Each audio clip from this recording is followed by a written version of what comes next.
ಎಲ್ಲರಿಗೂ ನಮಸ್ಕಾರ. ಸ್ನೇಹಿತರೆ, ಸಾಮಾನ್ಯವಾಗಿ ಸಿನಿಮಾ ನಟಿಯರು, ಸಿನಿಮಾದ ನಿರ್ದೇಶಕರು, ನಿರ್ಮಾಪಕರು ಅಥವಾ ನಟನ ಮೇಲೆ ಕಿರುಕುಳದ ದೂರನ್ನ ದಾಖಲಿಸುವಂತದ್ದು ಸಾಮಾನ್ಯ. ಆದರೆ ಈ ಒಂದು ಪ್ರಕರಣದಲ್ಲಿ ನಿರ್ದೇಶಕರೊಬ್ಬರು ಸಿನಿಮಾದ ಪೋಷಕ ಪಾತ್ರಗಳನ್ನ ಮಾಡುವಂತಹ ನಟಿಯ ಮೇಲೆ ಕಿರುಕುಳದ ದಾಖಲೆ ಮಾಡಿದ್ದಾರೆ. ಅಂದ್ರೆ ಕಿರುಕುಳದ ದೂರು ದಾಖಲೆಯನ್ನ ಮಾಡಿದ್ದಾರೆ. ಈ ಒಂದು ಘಟನೆ ನಡೆದಿರುವಂತದ್ದು ನಮ್ಮ ಕನ್ನಡ ಇಂಡಸ್ಟ್ರಿನಲ್ಲಿ ಬೆಂಗಳೂರಿನ ವಿದ್ಯಾರಣ್ಯಪುರಂನಲ್ಲಿರುವಂತಹ ಪೊಲೀಸ್ ಠಾಣೆಗೆ ಈ ಒಂದು ದೂರು ದಾಖಲೆ ಆಗಿದೆ. ಅಷ್ಟಕ್ಕೂ ಈ ದೂರನ್ನ ನೀಡಿದಿರುವಂತಹ ನಿರ್ದೇಶಕ ಯಾರು, ಹಾಗೆ ಆ ಒಂದು ದೂರಿಗೆ ಒಳಪಟ್ಟಂತಹ ನಟಿ ಯಾರು ಅನ್ನೋದನ್ನ ತಿಳ್ಕೊಳ್ಳೋದಕ್ಕೂ ಮೊದಲು ನಮ್ಮ ಧ್ರುವತಾರೆ ಯೂಟ್ಯೂಬ್ ಚಾನೆಲ್ ಅನ್ನ ಸಬ್ಸ್ಕ್ರೈಬ್ ಮಾಡ್ಕೊಳ್ಳಿ. ಹಾಗೆ ವಿಡಿಯೋನ ಎಲ್ಲೂ ಸ್ಕಿಪ್ ಮಾಡದೆ ಪೂರ್ತಿಯಾಗಿ ನೋಡಿ. ಸ್ನೇಹಿತರೆ, ಪೋಷಕ ಪ್ರಧಾನ ಪಾತ್ರಗಳನ್ನ ಮಾಡ್ತಿದ್ದಂತಹ ಕನ್ನಡದ ನಟಿ ಶಶಿಕಲಾ ನಾರಾಯಣ್ ಇವರು 14ನೇ ವರ್ಷಕ್ಕೆ ಮದುವೆ ಆಗಿ 18 ವರ್ಷಕ್ಕೇನೆ ಈಕೆ ತನ್ನ ಗಂಡನನ್ನ ಕಳ್ಕೊಂಡಿರ್ತಾರೆ. ಹಾಗೆ ಒಬ್ಬ ಮಗನನ್ನ ಸಾಕ್ತಾ ಕನ್ನಡ ಸಿನಿಮಾಗಳಲ್ಲಿ ಕಿರುತೆರೆಯಲ್ಲಿ ಸಣ್ಣ ಪುಟ್ಟ ಪೋಷಕ ಪಾತ್ರಗಳಲ್ಲಿ ಅಭಿನಯಿಸ್ತಾ ಇರ್ತಾರೆ. ಅಷ್ಟೇ ಅಲ್ಲದೆ ಈಕೆ ಮಡಿಲು ಅನ್ನುವಂತಹ ಆಶ್ರಮವನ್ನು ಕೂಡ ನಡೆಸ್ತಾ ಇದ್ದಾರೆ. ಸುಮಾರು 50ರಿಂದ 60 ಜನರನ್ನ ಒಳಗೊಂಡಂತಹ ಈ ಆಶ್ರಮದ ಕಂಪ್ಲೀಟ್ ಜವಾಬ್ದಾರಿಯನ್ನ ಈಕೆ ವಹಿಸ್ಕೊಂಡಿರ್ತಾರೆ. ಅಷ್ಟಲ್ಲದೆ ಕನ್ನಡ ಹೋರಾಟಗಳಲ್ಲೂ ಕೂಡ ಇವರು ಸಕ್ರಿಯವಾಗಿ ಭಾಗವಹಿಸ್ತಾ ಇರ್ತಾರೆ. ಇಷ್ಟೆಲ್ಲ ಹಿನ್ನೆಲೆ ಇರುವಂತಹ ಈ ಒಬ್ಬ ಪೋಷಕ ನಟಿಯ ಮೇಲೆ ಆರೋಪದ ದೂರನ್ನ ಹೊರಿಸಿರುವಂತದ್ದು, ಕಿರುಕುಳದ ದೂರನ್ನ ಹೊರಿಸಿರುವಂತದ್ದು ಕನ್ನಡ ಸಿನಿಮಾದ ನಿರ್ದೇಶಕರೊಬ್ಬರು. ಅವರು ಪ್ರಜಾರಾಜ್ಯ ಅನ್ನುವಂತ ಕನ್ನಡ ಸಿನಿಮಾವನ್ನ 2020ರಲ್ಲಿ ನಿರ್ದೇಶನ ಮಾಡಿದ್ರು. ಇವರು ಬೇರೆ ಯಾರು ಅಲ್ಲ, ಈ ದೂರಿಗೆ ಒಳಪಟ್ಟಿರುವಂತಹ ಪೋಷಕ ನಟಿ ಇದ್ದಾರೆ, ಶಶಿಕಲಾ ಇದ್ದಾರೆ. ಅವರ 2ನೇ ಪತಿ ಇವರು ಹರ್ಷವರ್ಧನ್.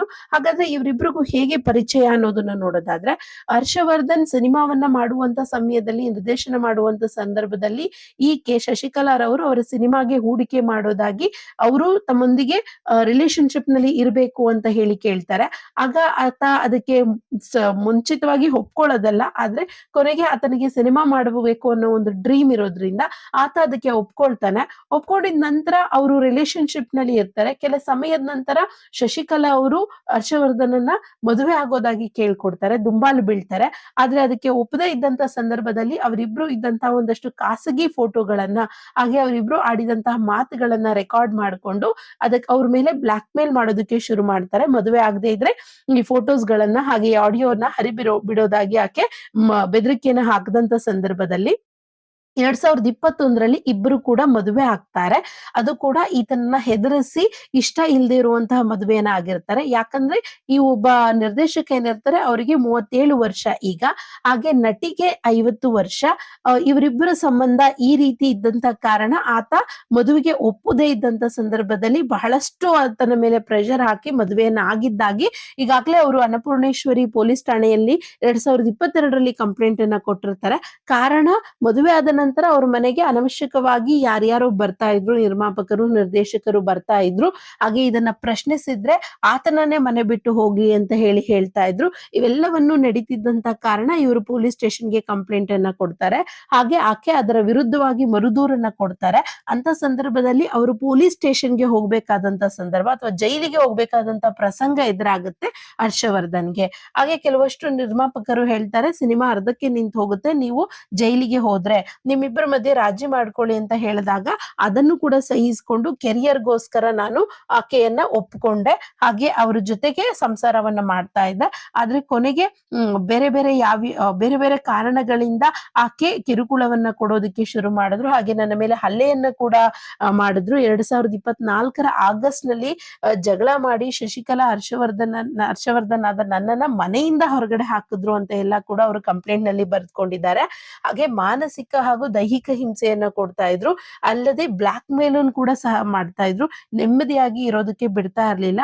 ಮನೆಯಿಂದ ಹೊರಗಡೆ ಇದ್ರು ಕೂಡ, ಮನೆ ಬಿಟ್ಟು ಬಂದಿದ್ರು ಕೂಡ ಆಕೆ ನನಗೆ ಬಹಳಷ್ಟು ಕಾಟವನ್ನ ಕೊಡ್ತಾ ಇದ್ರು ಅಂತ ಹೇಳಿ ಇದೀಗ ವಿದ್ಯಾರಣ್ಯಪುರಂನ ಪೊಲೀಸ್ ಸ್ಟೇಷನ್ಗೆ ಈತ ದೂರನ್ನ ಕೊಟ್ಟಿದ್ದಾರೆ. ಈ ಒಂದು ದೂರು ಆಕೆಯ ಒಂದು ಕೆರಿಯರ್ನ ಡ್ಯಾಮೇಜ್ ಮಾಡಬಹುದು. ಹಾಗೆ ಆತನ ಒಂದು ದೂರಿಗೆ ವಿರುದ್ಧವಾಗಿ ಅಥವಾ ಪ್ರತಿ ದೂರನ್ನ ಈಕೆ ಇನ್ನೂ ಕೂಡ ದಾಖಲಿಸಿಲ್ಲ. ಯಾಕೆಂದ್ರೆ ಆಕೆ ಹರ್ಷವರ್ಧನ್ ಅವರು ಒಂದು ಸಿನಿಮಾ ಮಾಡಿದ್ದಾರೆ, ಅದು ನಮ್ಗೆ ಯಾರಿಗೂ ಕೂಡ ಆತನ ಬಗ್ಗೆ ಹೆಚ್ಚು ಪರಿಚಯ ಇಲ್ಲ.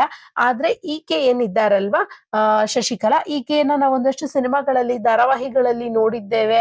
ಹಾಗೆ ಈಕೆಯನ್ನ ನಾವು ಮಡಿಲು ಅನ್ನುವಂತ ಆಶ್ರಮವನ್ನ ನಡೆಸ್ತಾ ಇರೋದು ಕೂಡ ಸಾಮಾಜಿಕ ಜಾಲತಾಣಗಳಲ್ಲಿ ಅವ್ರು ಮಾಡ್ತಿದ್ದಂತ ಒಂದಷ್ಟು ಕೆಲಸಗಳನ್ನ ಕೂಡ ನಾವು ನೋಡಿದ್ದೇವೆ. ಆದ್ರಿಂದಾಗಿ ಈಕೆಯ ಇಮೇಜ್ ಕೂಡ ಇದೀಗ ಆ ಒಂದು ದೂರಿನ ಮೂಲಕ ಏನಾಗಬಹುದು, ಅಥವಾ ಈ ದೂರು ನಿಜಾನ, ಈಕೆ ಮಾಡಿದ್ದು ಸರಿನಾ ಅನ್ನೋದನ್ನ ಏನು ಅದನ್ನ ತನಿಖೆ ಮೂಲಕನೇ ಬಗೆಹರಿಸ್ಬೇಕಾಗತ್ತೆ. ಒಂದಷ್ಟು ಮಂದಿ ಸಿನಿಮಾದಲ್ಲಿ ಇದ್ದವರು ಇದನ್ನೆಲ್ಲ ಕಾಮನ್ ಅಥವಾ ಸಹಜ ಅಂತ ಹೇಳ್ತಾರೆ. ಆದ್ರೂ ಕೂಡ ಅವರ ವಯಸ್ಸಾಗಿರ್ಬೋದು ಅಥವಾ ಅವರ ನಡವಳಿಕೆ ಆಗಿರ್ಬೋದು, ಅದಕ್ಕೆ ನಾವು ಇದನ್ನ ಕೊಡ್ಬೇಕು, ಅಥವಾ ಅದನ್ನ ಅವರು ನೋಡಿ ಅವರು ಮುಂದುವರಿಬೇಕು ಅಂತ ಹೇಳ್ತೇವೆ. ಹಾಗೆ ನಿಮಗೆ ಈ ವಿಡಿಯೋ ಬಗ್ಗೆ ಏನ್ ಅನ್ಸುತ್ತೆ, ಈ ಒಂದು ವಿಡಿಯೋ ನಿಮಗೆ ಏನ್ ಅನ್ಸುತ್ತೆ ಅನ್ನೋದನ್ನ ದಯವಿಟ್ಟು ಕಮೆಂಟ್ ಮೂಲಕ ತಿಳಿಸಿ. ಹಾಗೆ ನಮ್ಮ ಧ್ರುವತಾರೆ ಯೂಟ್ಯೂಬ್ ಚಾನೆಲ್ ಅನ್ನ ಸಬ್ಸ್ಕ್ರೈಬ್ ಮಾಡ್ಕೊಳ್ಳಿ. ವಿಡಿಯೋ ಇಷ್ಟ ಆಗಿದ್ರೆ ಲೈಕ್ ಮಾಡಿ, ಶೇರ್ ಮಾಡಿ, ಕಮೆಂಟ್ ಮಾಡಿ. ಎಲ್ಲರಿಗೂ ಧನ್ಯವಾದಗಳು.